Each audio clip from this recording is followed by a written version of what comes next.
혼란의 전국 소식 정리해 보도록 하겠습니다. 네, 김만흠 한국정치 아카데미 원장과 이종근 데일리안 편집국장 나오셨습니다. 안녕하세요. 네, 안녕하십니까? 네, 안녕하세요. 먼저 가장 최근에 있었던 일부터 좀 정리를 해볼 필요가 있을 것 같습니다. 이정현 당대표가 기자회견을 했습니다. 대부분 뭐 사퇴 이야기가 나오는 건 아니냐 이렇게 생각을 했었는데 사퇴는 아니었습니다. 네, 조기 뭐 전당대회를 열겠다 이렇게 얘기했습니다. 어떻게 네, 해석해야 될까요? 그렇습니다. 일단 오늘 비상시국회의, 그러니까 비박 진영을 중심으로 한 비상시국회의가 그러니까 비상시국회의가 먼저 열렸죠. 거기서는 당연히 이제 당 지도부 사퇴, 즉각 사퇴하라라는 거를 이제 그 결의를 했을 테고, 거기에 대한 대응으로 조금 시차를 둬서 최고위가 열렸고요. 최고위에서 자신의 어떤 진퇴보다는 당의 문제를 어떻게 하겠다라는 것으로 결론을 내렸는데, 어떤 결론이냐면 조기전대였습니다. 네. 조기전대라는 건 어쨌든 조기전대를 하겠다. 1월 달에 하겠다. 그러니까 거국 중립내각을 먼저 구성이 된 다음 조기전대를 하겠다라는 내용 속에는 분명히 자기 진퇴, 그러니까 그렇게 들어가 있는 거죠. 1월까지는 하겠다. 이렇게 결론을 내린 거죠. 그렇습니다. 1월까지는 하겠다. 지금 이 현 상황에서 1월까지 하겠다라는 거에 대해서 어떻게 해석을 해야 될지 뭐 여러 가지 이야기가 나오고 있습니다. 일단 당권 자체를 포기하지 않겠다 이 얘기인가요? 그러겠죠. 일단 1월 21일까지 이제 버티겠다라는 얘기인데, 이게 국민적인 공감을 얻을 수 있는가, 또 새누리당 내부의 최근 상황을 진정시킬 수 있는가, 뭐 이렇게 생각해 본다면은 적절한 답이 아닐 겁니다. 아까 지금 이 국장 지적했다시피 먼저 이제 비박 중심의 모임을 가졌을 때는 김무성 전 대표를 중심으로 탄핵 절차 돌입하자고까지 나온 시점 아니겠습니까? 그리고 탄핵과 다르게 당 차원에서는 지금 해체해야 된다는 얘기를 하고 있습니다. 해체하고 재창당하고 뭐가 다르냐라고 했을 때, 모두가 나가서 그동안에 박근혜 대통령의 이런 과정에 부역했던 사람은 제외하고 다시 모이자, 뭐 이런 얘기 할 정도입니다. 그래서 어려워 지금 보이고요. 그래픽으로 네. 지금 비박계 유력 의원들의 이야기를 모아봤습니다. 그렇습니다. 김무성 전 대표는 탄핵을 지금 언급을 했습니다. 탄핵의 길로 가야 한다. 네. 유승민 전 원내대표는 개인보다 국가를 생각해야 한다. 대통령의 결단을 촉구했고요. 네, 나경원 새누리당 의원은 외국적 결단을 해줄 것으로 믿는다라고 이야기를 했습니다. 좀 온도차가 있군요. 네, 비슷한 생각인데 유승민 의원만 당장 같은 집권 여당 소속으로서 탄핵을 직접 꺼내기는 그러지 않느냐라는 정도 얘기하고 있고요. 되게 그런 방향으로 가고 있는 것 같습니다. 그런데 저는 이정현 대표의 이런 발언이 혹시 박근혜 대통령의 최근 상황 인식하고 기회를 같이 하고 있다면 큰 문제일 수도 있다라는 겁니다.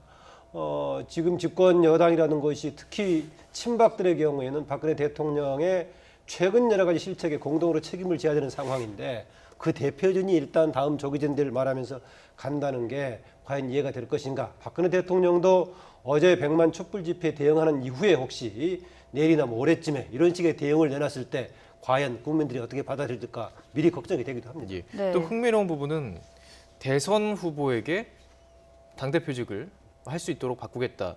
그럼 이걸 어떻게 해석해야 될까요? 그러니까 당권을 쥐고 있는 사람이 보통 이제 경선 방식을 선정하고 대선 후보 뽑는 거 아니겠습니까? 그렇죠. 이거 어떤 카드를 던진 건가요? 일단 지금 이정현 당대표가 오늘 한 발언은 뭐냐면 1월 21일이라는 아주 못을 박았어요. 예. 그 못을 박았다는 의미가 굉장히 클 것 같거든요. 지금 친박이나 혹은 청와대의 의중이 만약 1월 20일이라는 어떤 그런 그 날짜를 지금 못 박았다는 그런 생각이 든다면, 만약 그게 가정이라면 이 대선 후보가 당대표가 될 수 있도록 당원 당규를 개정하겠다라는 두 가지를 연결해 볼 때 1월 달이라는 건 어쨌든 여당에서, 그러니까 아니 친박 쪽에서 자기들의 후보를 낼 수 있는 기간이라고 우리가 판단할 수 있지 않을까. 그러니까 지금 이 12월 달까지 못 오는 분이 한 분 계시죠.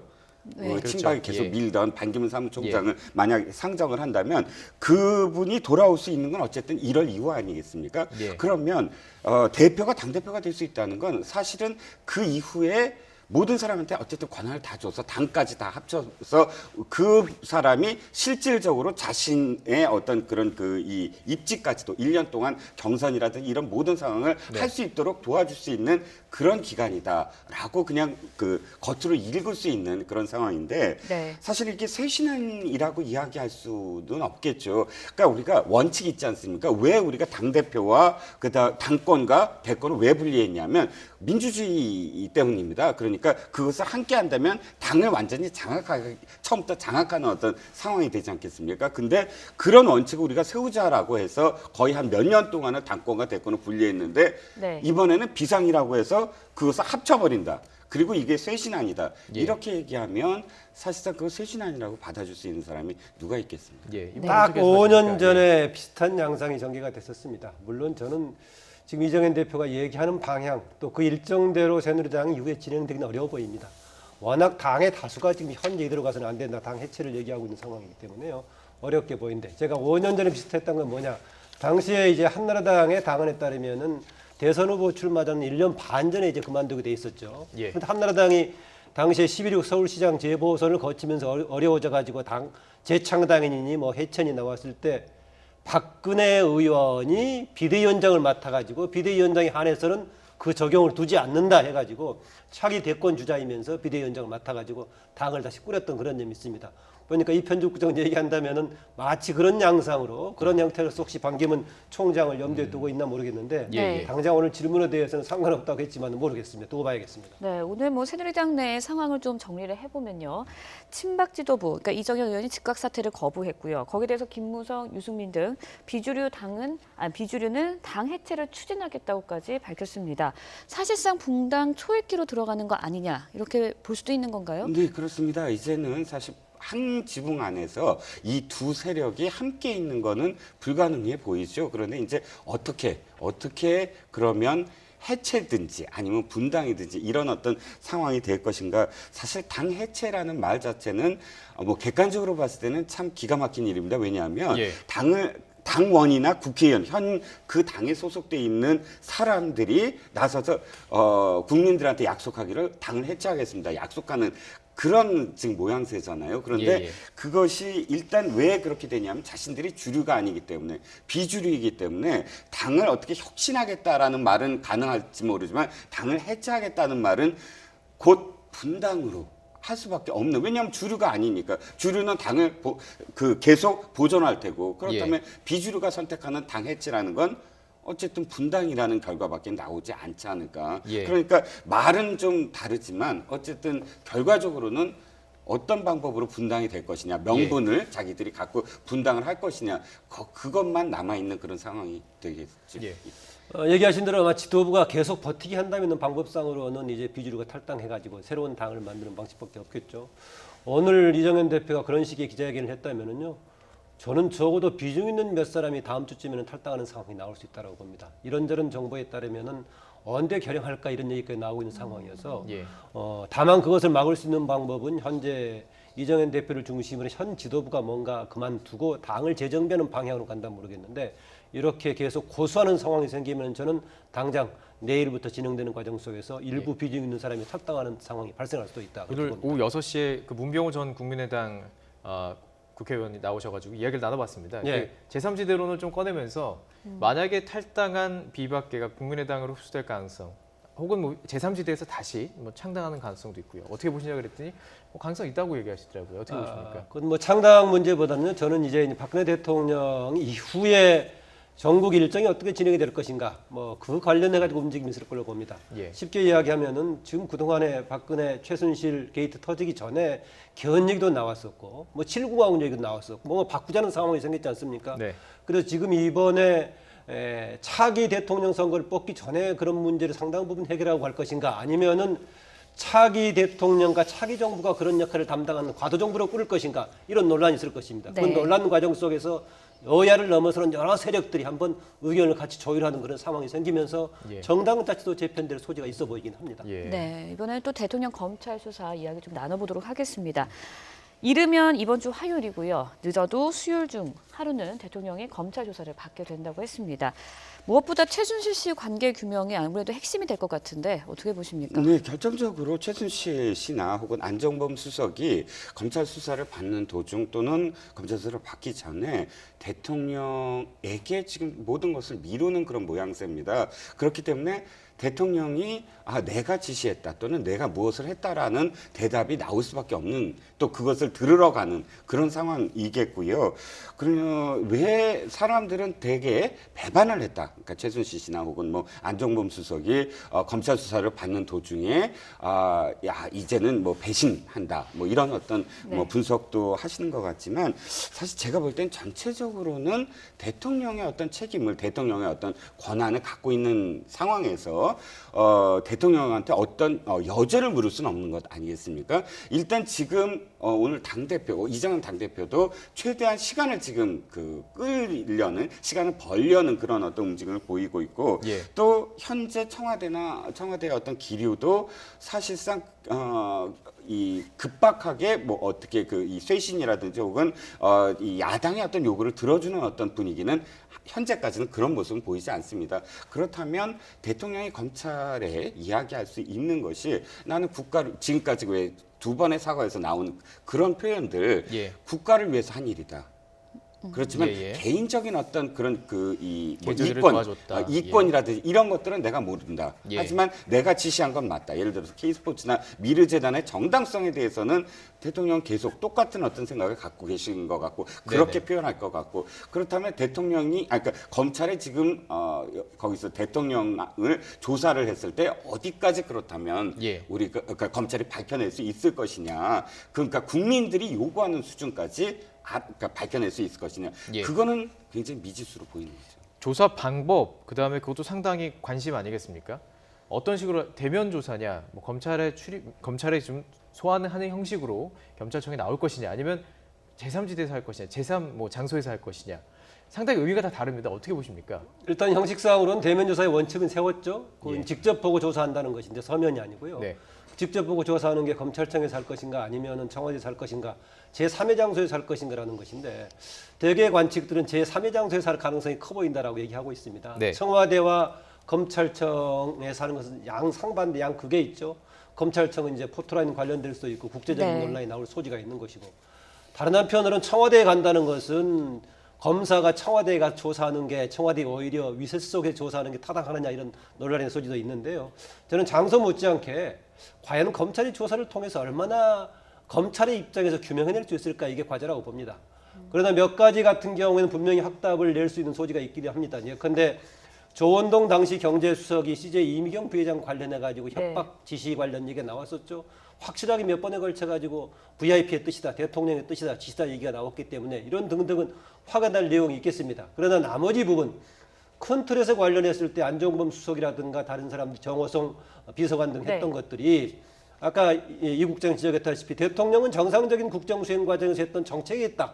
이렇게 얘기하는 거고 또 더구나 지금 최근에 대기업들 회장들을 부르다 조사하지 않았습니까? 대기업들에 대해 답변이 압박에 산 게 아니고 정말 선의에서 지원했다 이렇게 얘기하고 있으니까 예. 양쪽에 입을 맞추고 있지만은 예. 국민들이 상식적으로 봤을 때 이게 권력이 동원되지 않았다면 가능했을까? 충분히 이런 걸 하는데 검찰이 상황을 어떻게 판단해 줄 것인지 네. 정말 대통령이 직권 남용이라든가 뇌물에 가까운 행동을 한 것으로 판단할 것인지 아니면은 국정을 정상적으로 수행하는 과정인데 조금 어긋나서 잘못된 것을 볼 것인지 오히려 예. 이게 저는 키포인트가 될 거다 좀 그렇게 봅니다. 좀 검찰이 서두르는 느낌이 있다라는 분석도 있습니다. 네. 15일에서 16일이요. 아니요, 시기적으로 저는 예. 사실 너무 이릅니다. 예. 그러니까 대통령 조사를 우리가 몇 번씩 할 수 있을까요?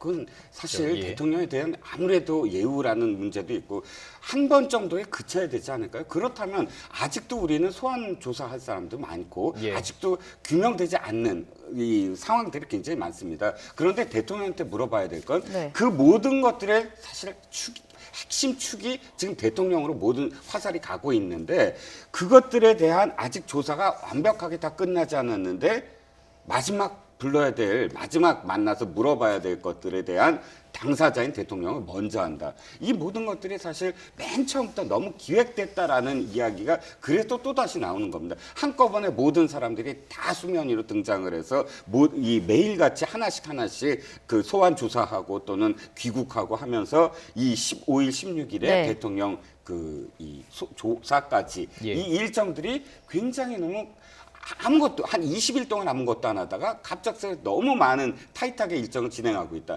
만약 15, 16일 이후에 김종 문화부 차관부터 시작을 해서 전 몇 사람 지금 아직 안봉근, 네. 이재만 비서관도 아직 소환을 안 했죠. 그게 계속 의혹들이 또 나오고 있으니까요. 의혹들이 계속 예. 또 터져 나오고 만약 그런다면 대통령 또 한 번 그럼 조사하러 가는 또 물으러 가는 그런 상황이 또 발생을 할지도 모르는 거 아니겠습니까? 근데 한 번 15, 16일 조사하고 이제 끝. 이렇게 돼버리면 사실상 뭐 이 조사가 형식적이 됐다라는 그 여운이 계속 남을 수밖에 없는 것이죠. 청와대 관련 책임에 가지고 또 하나 결정적인 게 김영한 전 민정수석의 메모 비망록은 굉장히 중요한 부분입니다. 왜냐하면 이게 2년 전에 정윤회 문건이 터졌을 때 당시에 규명이 제대로 진실 규명이 됐다면은 이런 상황까지 악화되지 않았을 것이다라고 해석하는 거 아니겠습니까? 네네. 그런데 당시 네. 오히려 박근혜 정부를 아주 적극적으로 주도했던 김기춘 실장 시절이었는데다가 되게 당시 언론들도 김기춘이 주도하는 거 아니냐라는 많은 분석들을 했었죠. 아닌 것처럼 유야하면 넘어갔고 오히려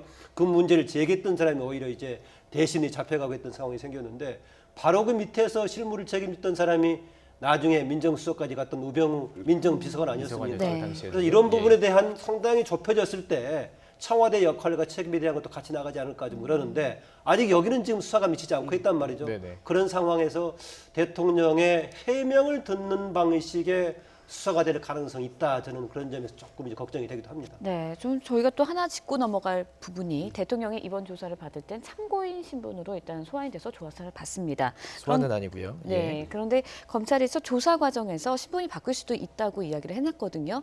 뭐 피의자로 이렇게 신분이 바뀔 가능성도 좀 있을까요?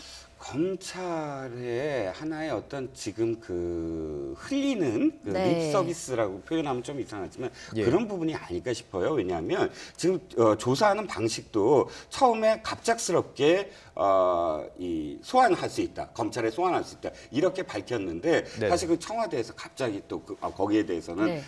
반발을 하지 않았습니까? 그래서 아마도 뭐 제3의 장소로 지금 가게 될 것 같고 두 번째 지금 말씀하신 부분도 신분이 바뀔 수 있다. 그건 굉장히 법적으로도 좀 논란의 여지가 있죠. 그러니까 지금 현행법상으로 피의자 신분으로 조사할 수 있나요? 원장님? 저는 그건 불가능하다고 봅니다. 해석에 따라 다르기 해석에 때문에. 따라 여지가 예. 있지만 검찰이 지금 스스로도 불충분한 어떤 과정 속에서 피의자 신분으로 바꿔버린다? 네. 지금 그건 헌법상으로도 현행 그 대통령을 소추할 수 있나요?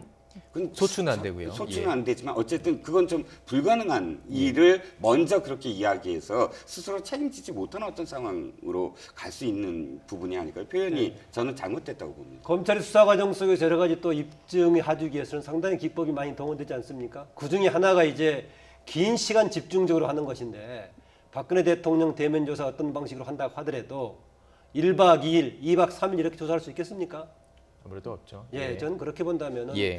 이번에 15일, 16일로 지금 예정하고 있는 조사를 통해서 네. 박근혜 대통령의 관련 책임, 유죄 관련적으로 네. 입증하는 자기가 좀 되긴 어렵다. 어떤 면에서는 오히려 그동안에 박근혜 대통령 관련 의혹을 중간에서 물타기 해주는 혹시 그런 절차가 되지 않을까 이런 걱정이 되기도 합니다. 예. 네. 자, 그 이제 국민 정서상 이 부분은 꼭 짚고 넘어가야 될 것 같습니다. 세월호 사건 당일날 7시간에 대해서 많은 의혹들이 계속 나오고 있고 그것에 대해서 청와대에서 해명이 이어지고 있지만 계속 의혹은 이어지고 있습니다. 바로 국민이 이해하기 어려운 해명을 하기 때문일 것 같은데요. 어떻게 보십니까? 글쎄요, 계속 그동안의 여러 가지 과정을 보면은 청와대 일방적인 해석에다가 다른 문제를 제기하면은 찌라시 수준의 문제를 가지고 제기한다 이렇게 했던 거 아니겠습니까? 그런데 대통령께서 아니면 청와대 쪽에서 확실하게 다른 나라처럼 그 나라의 일정을 정확하게 보여주지 않으면은 계속 의혹은 남아 있을 것입니다. 물론 최근에 정영국 대변인이 그날 12시 몇 분에 보건복 수석학이 보고가 있었고 등등 하지만 그 전에도 15번에 거친 보고가 있었다는 얘기는 계속 나왔었는데 문제는 대통령이 어디서 무슨 역할을 했는가에 대한 확인할 수 없는 보고만 있었기 때문에 의혹은 계속 남을 수밖에 없다. 그런데 역시 다른 이제 언론이라든가 다른 부분을 통해서 이게 추가적인 자료가 나오지 않는 한 계속 국민들은 의혹을 가지고 있고 청와대는 아니라고 하는 이런 평행선 상황이 계속될 소지가 있어 보이긴 합니다. 예. 네, 알겠습니다. 어떻게 생각하십니까? 예. 일단 지금 국민들은 대통령에 대한 신뢰가 무너지지 않았습니까? 그러니까 세월호 7시간에 대해서 지금까지 많은 사람들이 의혹을 제기하고 또 많은 사람들이 청와대의 해명을 믿었습니다. 믿을 수밖에 없었죠. 대통령이 자신이 집무실에서 계속 보고를 받았고 거기에 대해서 계속 그 해명을 했으니까. 그런데 지금 대통령 자신이 안 했다던 친인척은 아니지만 어쨌든 가장 사사로운 인연이라고 지금 밝힌 이 존재가 그 전까지 대통령은 부인했거든요. 예. 그 철저하게 부인했고 도리어 그런 어떤 존재들 최씨일가의 존재를 비판했던 사람들을 가차없이 정말 비난하고 또는 어떤 법적인 어떤 조치까지 예. 받게 했습니다. 네. 예. 그랬는데 그것이 사실 아닌 걸로 밝혀지니까 역시 세월호 7시간도 사실 첫 단추를 잘못 깬 상황이죠. 무슨 말을 하건 네. 지금 안 믿는 어떤 상황. 그러니까 사실은 지금 이런 식의 어떤 해명은 사실 별 의미가 없다고 지금 여겨져요. 특히 그 세월호 관련해 가지고는 국민적인 국가적인 과제로서 여러 가지 문제를 해결하지 않았던 거 네. 아니겠습니까? 세월호 참사를 계기로. 그런데 이게 정파적인 문제로 전환되는 결정적인 계기가 7시간에 대한 청와대의 국회 주문에 대한 반박과 일방적으로 가기 시작하면서 세월호 문제를 적극적으로 풀자고 하는 쪽과 청와대하고 대립하는 양상이 되면서 이게 정파적인 문제가 되어버리면 특히 안타깝습니다. 예. 그 점에서는 초기에 대응했던 7시간 관련 문제, 당시에 김기춘 실장 등도 상당히 대처를 잘못했던 예. 부분이 분명히 그 있습니다. 이후로 뭐 특조위라든지 네. 여러 가지들 계속 이슈들이 있어왔기 때문에 예. 여러 가지 이게 아주 민감한 사안이 정말 이런 없었다는 문제는 것이죠. 국민적인 국가적인 문제를 가지고 대처했어야 되는데 네. 일정 이 순간부터는 이게 마치 여야 간이 아니면 정파적인 예. 문제로 이념의 전환되면서 문제. 문제가 정말 예. 안 진영의 좋은 문제. 방향으로 가버렸습니다. 예. 자, 이제 마지막 주제가 될 것 같은데요. 이 부분 꼭 짚고 넘어가야 될 것 같습니다. 지금 야당의 지금 어떤 스탠스가 어느 수준인지 이 부분의 해석이 좀 필요할 것 같습니다. 이선 후퇴라는 부분도 명확한 개념이 아니기 때문에 야권에서도 이게 일단 통일을 해야 되는 부분인 것 같은데요. 자, 지금 그 몇 가지 지금 네. 토요일 날 어저께 그 집회 이후에 좀 바뀐 말들이 있습니다. 네. 하나는 질서라는 말, 예. 질서 있는 퇴진이라는 말과 예. 하나는 탄핵이라는 말입니다. 지금 쭉 보여주시는 거에는 없는데 예. 이 말씀을 왜 드리냐면 질서 있는 퇴진이라는 말이 여야를 막론하고 함께 지금 터져나오고 있어요. 예. 그렇다면 그 질서가 무슨 의미인지는 약간씩 틀립니다. 네. 다릅니다. 그리고 두 번째는 탄핵이라는 말에 저는 조금 이 눈길이 가는데 오늘 비상시국회의에서 김무성 전 대표가 한 말입니다. 물론 이 총론의 결론에는 그게 포함이 안 됐어요. 그런데 김무성 대표가 지금 탄핵을 탄핵 얘기했고 이야기를 네. 또 오늘 추미애 대표가 하야하지 않으면 우리는 탄핵으로 갈 수도 있다라는 말로 탄핵이라는 말을 처음으로 언급했습니다. 예. 그러면 제1야당 대표가 지금 탄핵을 얘기하고 또 여당의 전 대표였던 지금 비박계 어쨌든 수장인 김무성 대표가 탄핵을 얘기하면 어느 정도는 지금 탄핵이라는 부분으로 문제가 해결될 수도 있는 게 아니냐. 그러니까 예. 다 집약될 수 있는 게 아니냐. 어차피 지금 하야 부분이 가능성이 점점 희박해 보이거든요. 점점 없어져 보이거든요. 예. 그런데 재밌는 건 친박계 일부 김지태 의원 같은 경우도 차라리 탄핵을 외쳐라 라는 어떤 부분이 사실은 친박계에서도 탄핵을 원하고 있다. 왜냐하면 탄핵이라는 과정 속에서 탄핵을 이 헌법재판소가 예.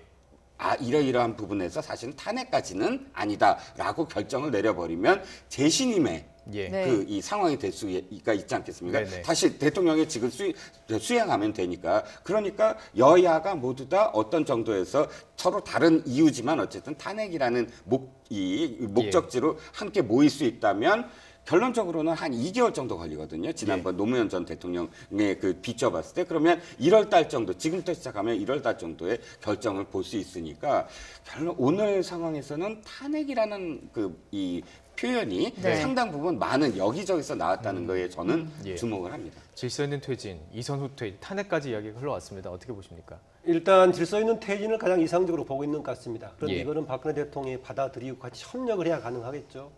그럼 막연하게 언제까지라도 질서 있는 퇴진만 요구할 거냐라고 봤을 때 전 이번 주를 거치면서 아마 결정할 수밖에 없을 것이다라는 겁니다. 국회의원들인 일반 국민들은 꾸준하게 퇴진 운동을 할 수가 있겠지만 국회의원들은 이 시점에서는 퇴진 운동이 아니라 정말 퇴진을 지켜야 될 상황이라면 국회에서 탄핵에 의존할 수밖에 없습니다.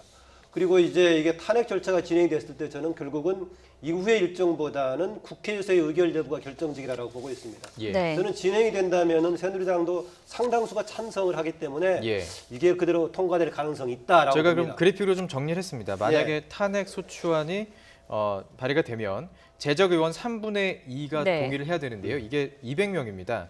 지금 저희가 그래픽으로 조금 보여드릴 텐데요. 예. 네. 새누리당이 129명, 더불어민주당 121명. 이게 지금 더해보면요. 결국에는 야권이 171명이기 때문에 네. 그리고 여기 야당이 170여 명 되는데요. 예. 하려면은 뭐 이제 박지원 의원은 그런 얘기했어요. 혹시 야당에서도 탄핵 자체는 반대하는 사람이 있기 때문에 조금 넉넉하게 해서 여당에서 40여 명만 참석하면은 동의하면은 통과될 가능성이 네, 있다고 최소 인원은 보는데, 여당에서 29명이죠. 예. 예.